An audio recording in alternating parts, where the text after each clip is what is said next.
Olá, seja muito bem-vindo, muito bem-vinda à nossa sétima aula do curso de Teologia Bíblica. Saúdo você com a graça e a paz do nosso Senhor e Salvador Jesus Cristo. Hoje nós vamos falar de um assunto muito importante, mas que para alguns que se dizem cristãos é totalmente desprezado. Vejo assim que há uma divergência de entendimento, né? Mas sabe o que mais me impressiona nisso? É que nós usamos o mesmo livro. Se você se você discutir com grupos religiosos, né, que creem em diferentes senhores e divindades e possuem diferentes livros sagrados, é óbvio que vai haver divergência. Mas quando se trata do mesmo Senhor, mesmo Deus, mesmo livro, não é para haver divergência, não deveria, pelo menos, haver divergência, não é verdade? Mas o que eu vejo, dentre outros pontos, e aliás eu não vou mencionar aqui porque não é o propósito da aula, é que existe má interpretação dos textos bíblicos. Mas eu quero convidar você, incentivar você para prestar bastante atenção nessa aula.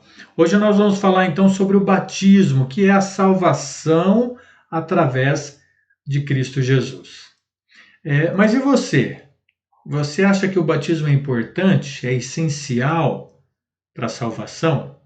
Se eu aceitar Jesus, se eu levantar a mão e aceitar Jesus, é suficiente?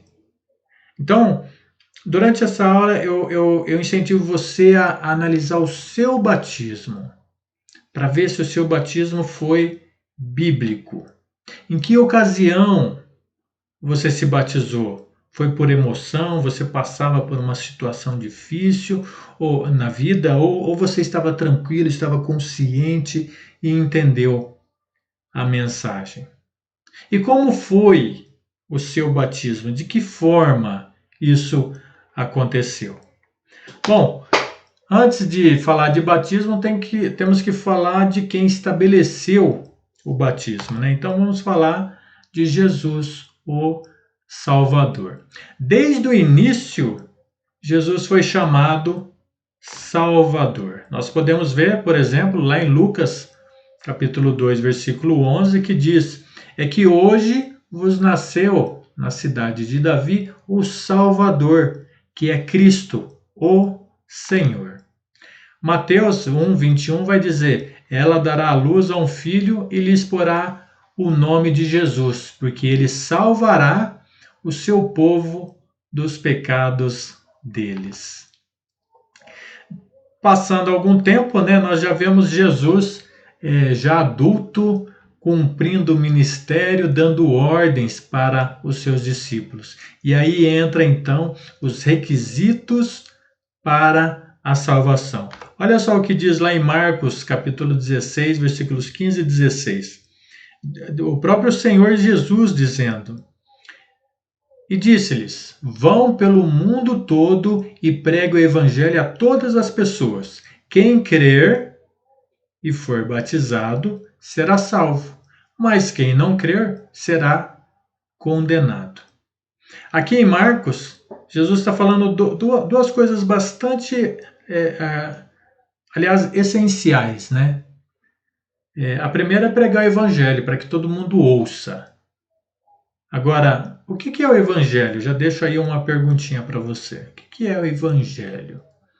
O segundo ponto, ele vai dizer: quem crer e mais, crer mais, batizado, crer e for batizado, será salvo. Mas quem não crer, consequentemente não irá se batizar, será condenado, não será salvo. Esse é um outro ponto. E aí eu deixo também uma pergunta, né? O que é então esse batismo?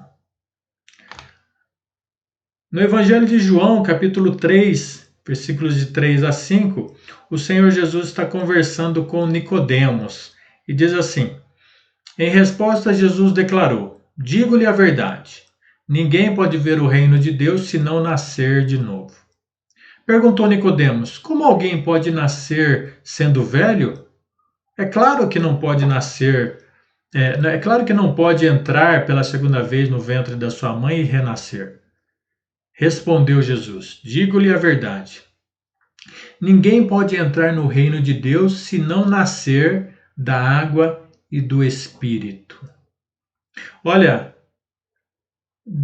aproveitando, dê uma olhadinha na sua Bíblia, que essa passagem, o Espírito vai estar escrito com inicial maiúscula, ok? E na escola a gente aprendeu, né, que nome próprio se inicia com letra maiúscula. Então, não está falando de um espírito que a gente tem, né, que todo ser humano tem, mas é o Espírito. Então, aqui a gente vê que Jesus está falando sobre um novo nascimento, né, um nascimento especial, um nascimento que envolve a água e o Espírito. E nós vamos ver um pouquinho mais sobre isso daqui a pouco. Mas antes, vamos ver o que é o Evangelho. Olha só o que Paulo diz lá no Romanos 1:16. Pois não me envergonho do Evangelho, porque é o poder de Deus para a salvação de todo aquele que crê, primeiro do judeu e também do grego. Uma outra passagem, 1 Coríntios 15, versículos de 1 a 4. Irmãos, venho lembrar-vos o evangelho que vos anunciei, o qual recebeste, no qual ainda perseverais.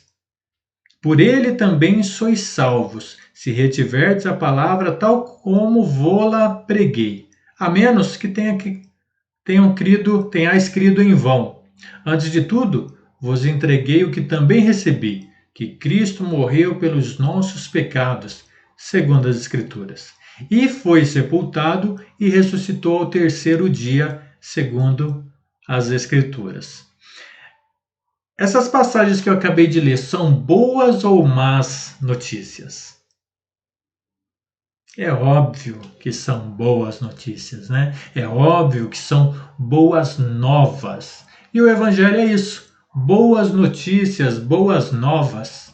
Então, veja que as boas notícias é que Deus, pelo seu poder, ressuscitou, salvou Jesus da morte, né? Livrou Jesus da morte. E ressuscitou ao terceiro dia. As boas notícias é que Deus, fazendo isso, ele coloca para nós que devemos fazer da mesma forma. Ou seja, se guardarmos a palavra de Deus obedecendo, nós também seremos salvos. Ele nos ressuscitará, ok? Nós iremos morrer e iremos ressuscitar. De que maneira? Vamos ver daqui a pouquinho, mais para frente, né? E aí já entramos então no batismo, né? O que é o batismo? Olha só, de acordo com Marcos 16:16, diz assim, né? Quem crer e for batizado será salvo. Então, o que é o batismo? Como é o batismo? Quais os tipos de batismo hoje? Faz diferença se é derramamento de água, aspersão ou imersão? Há uma forma correta? O que você acha? O que você pensa? Bom, já que nós somos um grupo que possuímos, né, o livro sagrado, e é o mesmo livro, né? Vamos perguntar para a Bíblia vamos ver o que ela diz sobre o batismo, o que ela diz a respeito do batismo. Vamos ver aqui antes, né, uma ilustração bem didática sobre o problema do homem e a solução de Deus. Então, olha só, a gente está construindo aí um entendimento, tá? Desde um problema que é o pecado, e nós vamos chegar então à questão do batismo, para ficar bem claro, ok? Então, olha só, Romanos 6:23. Porque o salário do pecado é a morte, mas o dom gratuito de Deus é a vida eterna, em Cristo Jesus, nosso Senhor.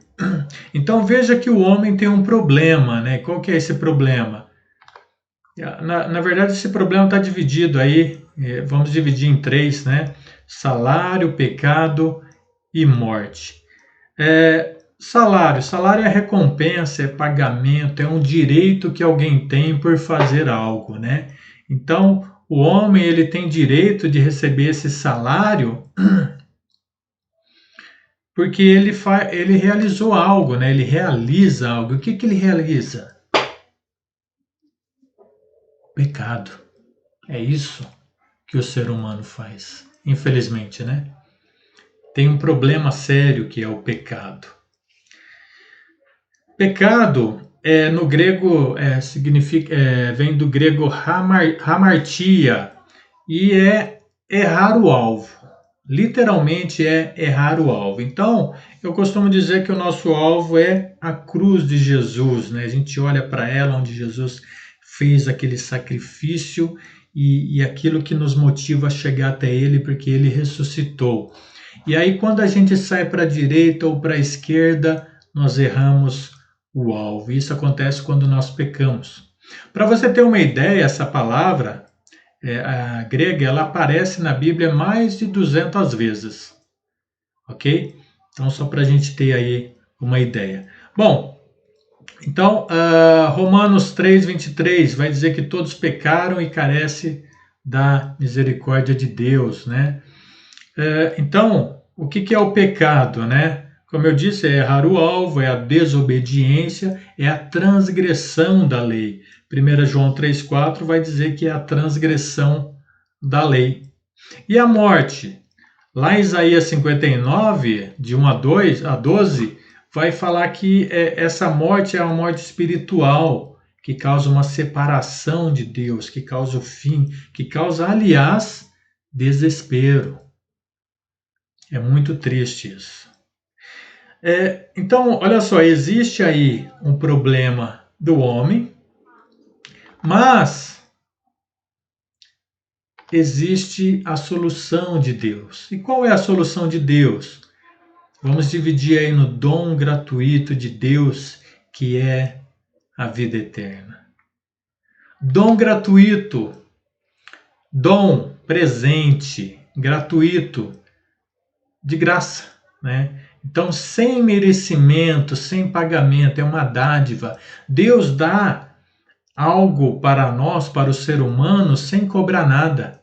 Sem merecer, nós temos a dádiva de Deus, né? O presente de Deus. Ok? Deus, nós sabemos que Deus é Pai, Ele é soberano, Deus é amor. Tem aí, inclusive, uma passagem que com certeza você sabe de cor. João 3,16, né? Porque Deus amou o mundo de tal maneira que deu seu Filho unigênito para que todo aquele que nele crê não pereça, mas tenha o quê? A vida eterna, que nós vamos falar aqui logo abaixo. Então, o que é a vida eterna? É a salvação, é a morada no céu, é o descanso eterno. No Velho Testamento se descansava no sábado, né? Alguns, infelizmente, usam ainda para descansar nos dias de hoje. Mas no Novo Testamento o descanso é Jesus Cristo. Lembra, Mateus? Jesus fala: venha a mim todos que estão cansados e sobrecarregados, e eu vos aliviarei. Hoje em Cristo Jesus nós já temos descanso. A vida eterna é uma esperança para nós termos um descanso eterno, ok? Mas olha só, então existe aí a solução de Deus, né? Mas parece que há um abismo separando, né, o homem da solução de Deus. Mas é aí que entra, que vem então uma ponte que vai sair lá do problema do homem e vai chegar até a solução de Deus. E quem é que faz essa ponte para nós? É Cristo Jesus. É Jesus Cristo, o Senhor. Jesus, nós vemos aqui várias passagens, Jesus é o caminho, é a verdade, é a vida. Vamos ver lá em Apocalipse que Jesus é o Senhor. Então, veja que há solução para o problema do homem. Mas vamos explorar um pouquinho mais esse problema do homem, ok? Lá em Gálatas, por exemplo, nós vemos que há muitas maneiras de se pecar. Então, olha só, Gálatas 5, de 19 a 21, né? As coisas que a natureza humana produz são bem conhecidas. Pode acompanhar aí na sua Bíblia, que você vai ver todas estas características: imoralidade sexual, impureza, ações indecentes, libertinagem. Eu coloquei duas palavras aí, porque depende muito da sua versão. Algumas vão dizer ações indecentes, outras libertinagem. Então, para você ter uma ideia aí dos dois termos, né? No versículo 20, vamos ver lá a idolatria, a feitiçaria, a discórdia, a briga, ciúmes, excesso de raiva, ambição, dissensões, divisões. Versículo 21, nós vemos inveja, bebedice, orgias e outras coisas parecidas com essas. E Paulo ele vai fazer uma observação bem importante. Aliás, ele vai dizer: repito o que já disse. Os que fazem essas coisas não herdarão o reino de Deus.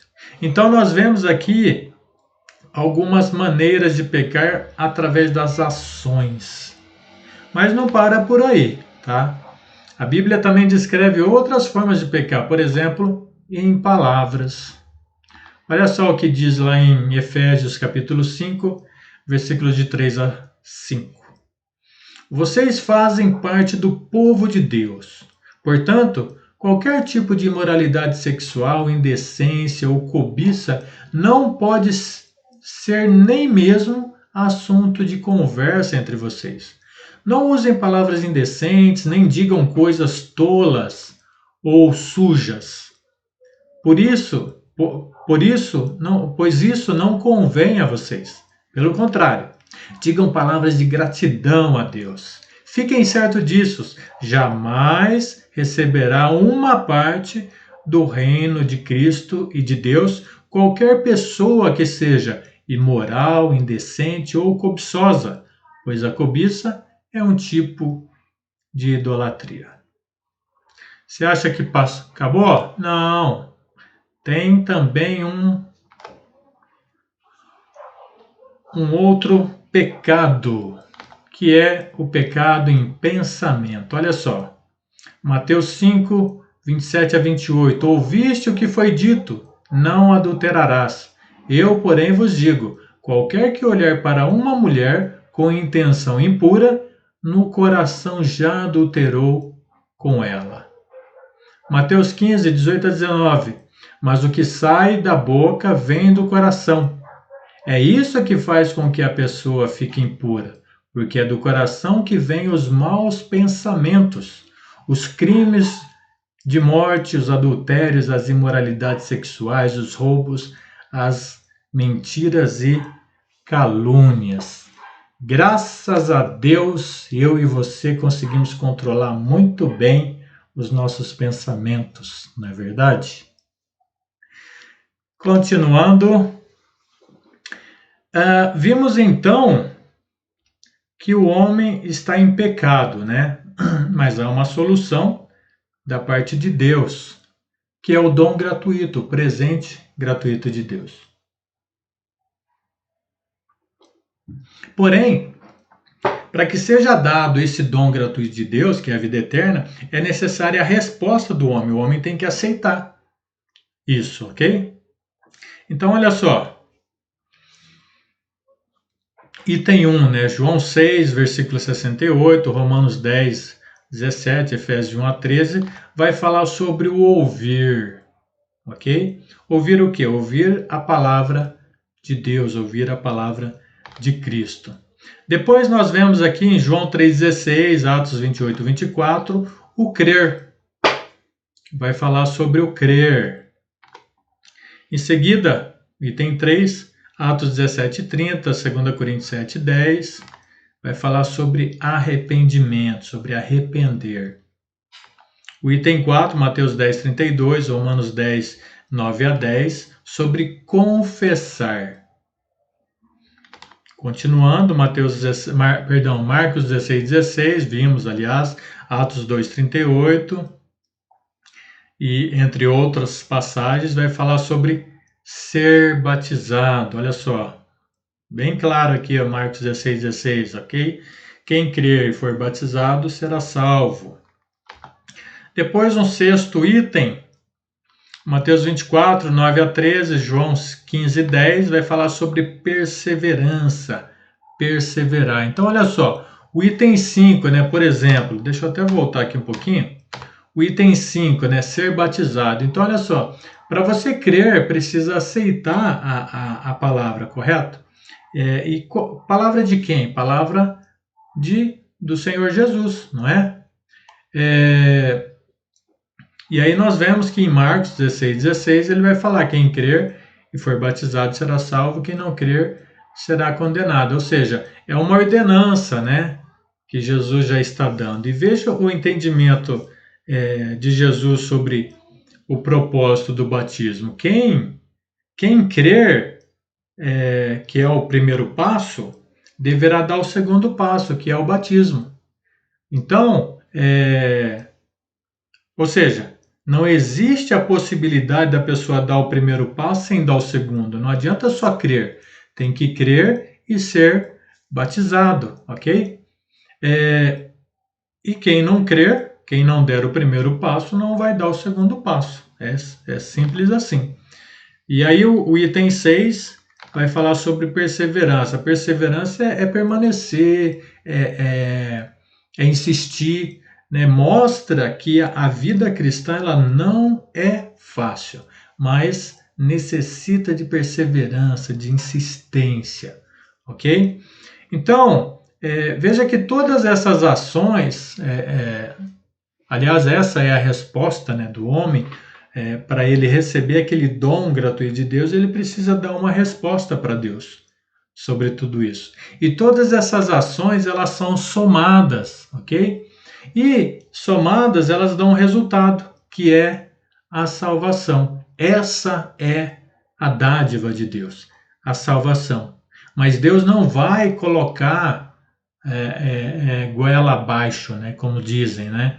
Não vai, Deus vai colocar à disposição. Cabe ao homem responder a Deus esse chamado. Então, essa é uma somatória para se chegar à salvação. E aí chegamos então no batismo, né? O que significa? Qual o significado do batismo? E veja que há um entendimento diverso de muitas igrejas em relação a esse assunto. A maneira como ensinam é radicalmente contrária à Bíblia. Nós temos que ter cuidado. Por isso é extremamente importante entender o significado da palavra, né? E o exemplo, aliás, o exemplo específico do Mestre Jesus, para que nós possamos entender. Então, olha só, a palavra batismo, ela não foi traduzida do grego, e sim transliterada. O que significa isso? Significa que as letras gregas, elas foram convertidas em letras usadas por nós. E assim o verdadeiro significado dela ficou escondido, ficou oculto, né? E isso tem causado muita divergência. Mas a palavra traduzida do batismo no grego é baptisma, que significa imersão ou mergulho, ok? Sendo assim, se fizéssemos uma pergunta aí para a Bíblia, né, seria, por exemplo, como é o batismo bíblico? Ou qual é a forma do batismo bíblico? E nós vamos pegar então aí alguns exemplos para a gente entender melhor. João Batista, aliás, João o Batista, se você pegar a Bíblia, que ela é traduzida literalmente, né, vamos dizer assim, do grego, todos os pontos, você vai ver que onde está escrito João Batista, vai estar escrito João o Imersor. Algumas versões da Bíblia não vão dizer João Batista, vão dizer João o Batista, no sentido de que daquele que batiza. Mas algumas versões vão falar João o Imersor. E nós vamos ver então que ele praticava o batismo por imersão. Então olha só, Marcos 1,5, né? Aí ele vinha toda a região da Judéia e todo o povo de Jerusalém, confessando seus pecados, eram batizados por ele no Rio Jordão. Está falando aqui de João Batista, tá? Ou João o Batista. Aliás, o Evangelho de João, capítulo 3, 23, diz assim: João também estava batizando em Enom, perto de Salim, porque havia ali muitas águas e o povo vinha para ser batizado. Uma outra passagem, Mateus 3,16. Assim que Jesus foi batizado, saiu da água. Naquele momento, os céus se abriram e ele viu o Espírito de Deus descendo como pomba e pousando sobre ele. Agora olha só, deixa eu voltar aqui um pouquinho, tá? Aqui, ó, em Marcos. Vamos ler essa passagem usando a transliteração original da palavra batismo, que é imersão, entendeu? Então olha só, a ele vinha toda a região da Judéia e todo o povo de Jerusalém, confessando seus pecados, eram imersos por ele no Rio Jordão. Vamos ver outro exemplo, lá em João 3,23. João também estava imergindo em Enom, perto de Salim, porque ali havia muitas águas, e o povo vinha para ser imerso. Aqui, Mateus 3,16. Assim também Jesus foi imerso, assim que Jesus foi imerso, saiu da água. Naquele momento os céus se abriram e ele viu o Espírito de Deus descendo como pomba, pousando sobre ele. Percebeu que encaixa? Ou você acha que não encaixou perfeitamente esse uso que eu coloquei sobre imersão? Agora, imagine o seguinte: por que as pessoas iam até o Rio Jordão se fosse para aspergir água ou derramar um copinho de água sobre elas? Isso a gente tem em casa. Pouca água a gente tem em casa, entendeu? Para fazer isso. Essas passagens a gente pode concluir que rios dão para ser imersos, é possível imergir pessoas, né? E para imergir pessoas precisa de muita água, ok? E de acordo com Mateus 3,16, Jesus ele foi batizado por imersão. Assim que Jesus foi batizado, saiu da água, entendeu? E assim que ele foi imerso, ele saiu da água, ok? Mais um pouquinho. Lembra que nós falamos sobre o Evangelho, né? Essa é uma ilustração que eu vou... Isso, a ilustração apareceu. Essa é uma ilustração sobre o Evangelho, da morte, do sepultamento e da ressurreição de Jesus. Romanos 6, 3-4 diz assim: ou vocês não sabem que todos nós que fomos batizados em Cristo Jesus, fomos batizados em sua morte. Portanto, fomos sepultados com ele na morte por meio do batismo, a fim de que, assim como Cristo foi ressuscitado dos mortos mediante a glória do Pai, também nós vivamos uma nova vida, uma vida nova. Então veja que a ilustração ela vai usar o mesmo princípio. A morte é a imersão na água E aí tem o sepultamento, quando a pessoa fica totalmente imersa na água, e quando ela sai, ela está ressuscitando para uma vida nova, ok? Somente assim, mediante a glória do Pai, é que viveremos uma vida nova com Cristo Jesus, ok? Vamos caminhar e aí uma outra pergunta, né? Então, a pergunta do batismo foi qual seria a forma do batismo, né? Como é o batismo? E aí nós colocamos então que a forma é imersão. Uma outra pergunta aqui seria por que devo me batizar?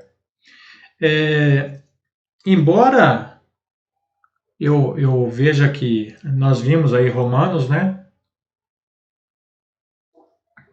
Eu vejo uma passagem muito clara. Vamos fazer então uma pergunta para a Bíblia e ver algumas passagens, outras passagens para a gente se ancorar nelas. Então, por exemplo, por que devo me batizar? Atos 2, 37 a 38 diz assim: Quando ouviram isso, os seus corações ficaram aflitos e eles perguntaram a Pedro e aos outros apóstolos: Irmãos, que faremos? Pedro respondeu: Arrependam-se e cada um de vocês seja batizado em nome de Jesus para, propósito, perdão dos seus pecados e receberão o dom, o presente do Espírito Santo. Uma outra passagem, Atos 22:16. Aliás, voltando um pouquinho, aqui o apóstolo Pedro está pregando no dia de Pentecostes, ok? Eles acabaram de receber aí o poder do Espírito Santo e estavam pregando lá no dia da comemoração de Pentecostes. Depois, aqui estão fazendo um relato sobre o batismo de Paulo. E aí, diz assim: E agora, que está esperando? Levante-se, seja batizado e lave os seus pecados, invocando o nome dele. Então, aliás, lembra que eu falei lá no início sobre João 3, versículos de 3 a 5, a conversa de Jesus com o Nicodemos, né? Nascer da água e do Espírito. Então, o Senhor Jesus ele estava se referindo à imersão, em nome dele, obviamente, né? Para quê? Para remissão, perdão dos pecados, né? Algumas passagens vão falar sobre remissão dos pecados, mas é o mesmo termo usado. Aliás, outras são várias palavras que têm o mesmo sentido. Em Atos 22 vai usar lave os seus pecados, né? Lavar os pecados, perdão dos pecados, remissão dos pecados. Então, por que devo me batizar? Por que razão devo me batizar? Por que motivo devo me batizar? Simples, para receber de Deus o perdão dos pecados e para ter parte com Jesus Cristo. Como? Recebendo o Espírito Santo. Está aqui, receberão o Espírito Santo. Mas como assim ter parte com Jesus? Romanos 8, versículo 9, a segunda parte do versículo 9, diz assim: E se alguém não tem o Espírito de Cristo, não pertence a Cristo. Por que devo me batizar? Para ter parte com Cristo. Quem não tem o Espírito de Cristo não pertence a Cristo. Vamos para outra pergunta. Quando devo me batizar? Em que momento devo me batizar? O que você pensa? Deve fazer um cursinho, esperar algumas semanas, meses? O que você pensa sobre quando devo me batizar? Mas olha o que a Bíblia diz. Atos 37 ao 41. Já vimos lá 37 e 38, né, que Pedro chama o povo para se arrepender e ser batizado. E aí no 41, finalzinho, 40, 41, vai falar: E com muitas outras palavras os advertia e insistia com eles, E aí, continua o versículo, os que aceitaram a mensagem foram batizados, e naquele dia houve um acréscimo de cerca de 3.000 pessoas. Uma outra passagem, Atos 8:12, Filipe está em Samaria pregando o evangelho. E aí diz assim: no entanto, quando Filipe lhes pregou as boas novas, olha só, pregou o evangelho, as boas novas, as boas notícias, né? Creram nele e foram batizados. Então, Filipe estava pregando o evangelho, creram nele e foram batizados. Atos 8, 35 a 38, Filipe está conversando ali com o eunuco, né? E aí diz assim: olha que água, né? Que me impede de ser batizado? E Filipe o batizou. Ou seja, foi rápido, né? Durante a conversa surgiu e foi batizado. Atos 16, do 30 ao 33, naquela mesma hora da noite, em seguida, ele e todos os seus foram batizados. Está falando aqui do carcereiro que havia prendido Paulo, né? E aí ele também se arrependeu, aceitou o Senhor, foi batizado naquela mesma hora da noite. Olha só o versículo 25. Vamos ver qual que era aquela hora da noite. Por volta da meia-noite, então aquela mesma hora da noite era meia-noite, ok? Depois de ser batizada, aqui Paulo está falando de Lídia, né? Depois de ser batizada, ela convidou eles para ir para casa para conversar mais sobre a palavra de Deus. Então, veja que também aconteceu aí no mesmo dia, né, na mesma hora. Mateus, aliás, deixa eu falar aqui, falar um pouquinho sobre isso. Então, olha só, vimos várias passagens, quando devo me batizar, né? Vimos várias passagens que vão mostrar que o batismo ocorreu de forma imediata, né? Ou seja, no primeiro contato com os pregadores e os seus ouvintes. E o que algumas pessoas justificam, né? Que precisa ensinar, né, a palavra. Mas olha só o que Jesus diz, né? A ordem de Jesus deu a pregação, inclui o batismo antes dos ensinos totais que ele deixou. Então, nós primeiro temos que batizar para depois fazer o discipulado. E tem muitos grupos aí que querem fazer um discipulado antes, quando na verdade é só falar de Jesus, né? Mas alguns podem alegar, né? Mas naquela época a maioria eram judeus, né? Eles sabiam quem era o Messias, né? E se convertiam rapidamente. Tá certo, é verdade. Mas nem todos eram judeus, né? Tinham muitos gentios lá no meio, né?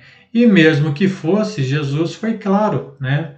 Batizem e depois ensinem, né? É isso que nós temos que ter aí um cuidado, né? Então, vemos aqui a seriedade, a urgência do batismo. Mas por que então? Por que essa urgência? Por que essa urgência? Porque é assim que se alcança a salvação através de Cristo. Então, respondendo, né? Quando devo me batizar? Imediatamente.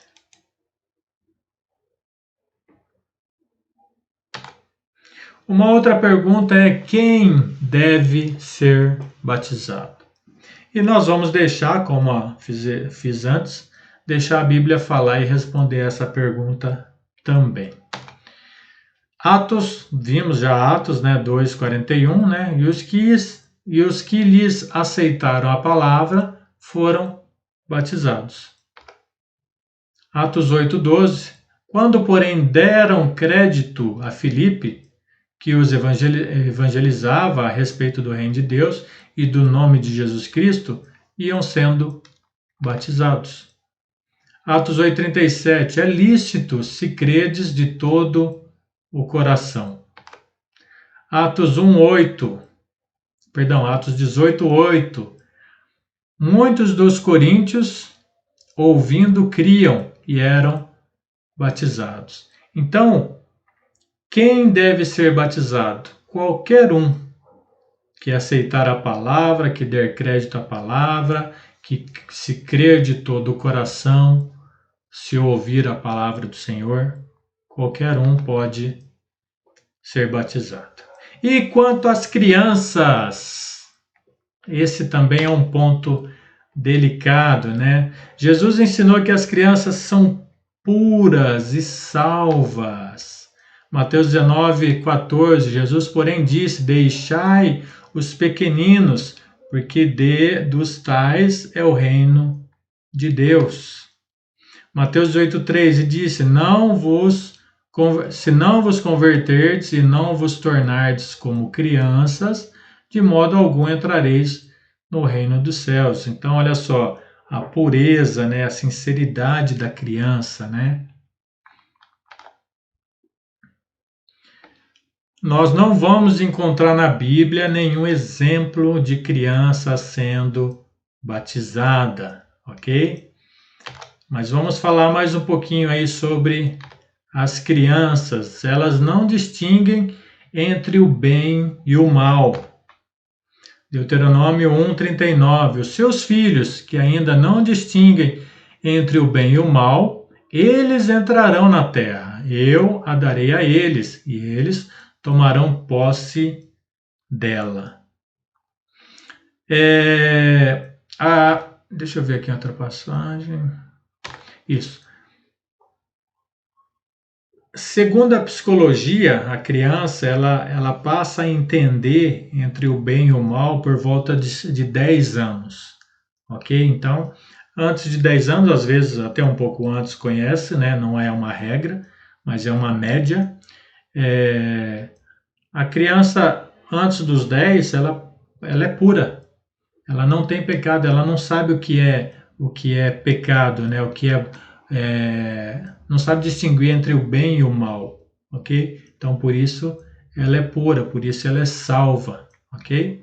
Algumas crianças vão passar um pouquinho, de 10, 11 anos, mas isso aí também é uma questão dela com Deus, né? Não dá para a gente abordar isso.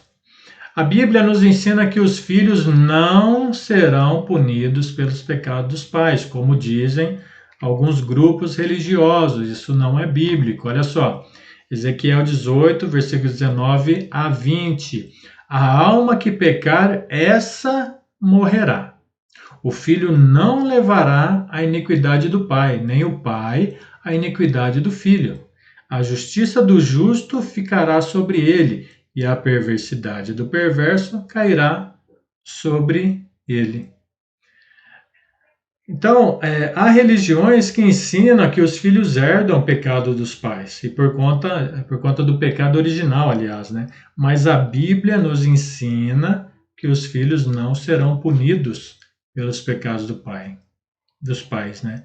Eu creio que é muito claro isso, ok? E já chegando aí à nossa conclusão final, eu vou deixar isso aqui, ó.